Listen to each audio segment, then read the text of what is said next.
السلام علیکم اسٹوڈنٹس، آج بایولوجی میں ایک اہم ٹاپک ڈسکس کریں گے، ایکسکریشن ان پلانٹس۔ پلانٹس جب مختلف ویسٹ ریلیز کرتے ہیں، ایکسکریٹ کرتے ہیں، تو ان کا ایک پرپس ہوتا ہے، یعنی یہ اپنے انٹرنل انوائرمنٹ کو مینٹین اور ریگولیٹ رکھتے ہیں، اور اس کی وجہ سے وہ ایکسکریشن کرتے ہیں ٹو مینٹین ہوموسٹیسس۔ ہومیوسٹیسس دو ورڈز کی کمبینیشن ہے۔ ہومیو کا مطلب ہوتا ہے سیم، اور اسٹیسس کا مطلب ہوتا ہے سٹینڈنگ۔ تو ہومیوسٹیسس میں انٹرنل انوائرمنٹ کو ایک جیسی سٹینڈ کرنا اور مینٹین رکھنا، یہ ہومیوسٹیسس ہوتی ہے۔ اچھا جی، no special organs for excretion in plants. Plants میں ایکسکریشن کے کوئی اسپیسیفک اور کمپلیکس آرگنز نہیں ہوتے، جیسا کہ اینیملز میں یا ہیومن میں ہوتے ہیں۔ Different ways of excretion in plants.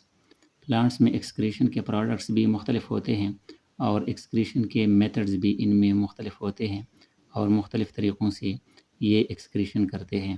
ان کی ایکسکریٹری پروڈکٹس کو ڈسکس کریں گے۔ پہلے یہ ٹرمز ڈسکس کرتے ہیں۔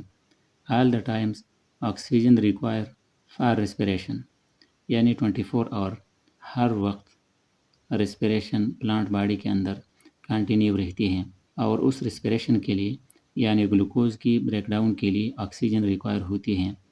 لیکن دن کے وقت جب پلانٹس فوٹوسینتھسس کرتے ہیں تو اسی دوران یعنی دن کے وقت کاربن ڈائی آکسائڈ کو انٹیک کرتے ہیں تھرو اسٹومیٹا۔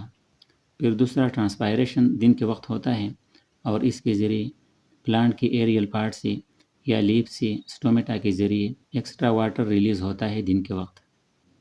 پھر گوٹیشن ہوتا ہے۔ یہ ایک ایسا پروسیس ہوتا ہے جو کہ کچھ پلانٹس میں نائٹ ٹائم ہوتی ہے۔ جو گراسز ہوتے ہیں تو ان کو آپ نے صبح کے وقت دیکھا ہوگا کہ وہ پانی سے بھرے ہوئے ہوتے ہیں، یعنی پلانٹ کے جو لیف ہوتے ہیں اس لیف کے جو ایجز ہوتے ہیں وہاں سے ڈراپس کی شکل میں پانی نکلتا ہے، اور یہ پروسیس گوٹیشن کہلاتی ہے۔ یہ رات کے وقت آ کر ہوتی ہے۔ یہاں دوبارہ آتے ہیں ایکسکریٹری پروڈکٹس کی طرف۔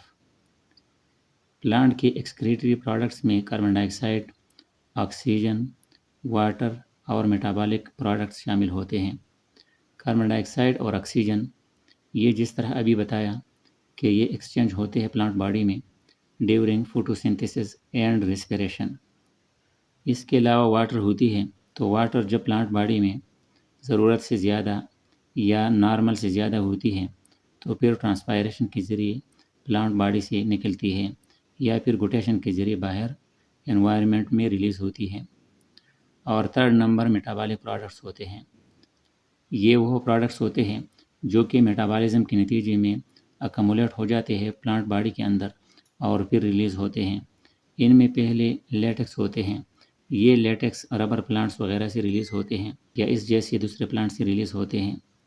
پھر ایکیشیا ٹری ہوتی ہے، اور یہ گم ریلیز کرتی ہے۔ پھر تھرڈ نمبر پر کانیفر ٹری ہوتی ہے، اور یہ ریسنز ریلیز کرتی ہے۔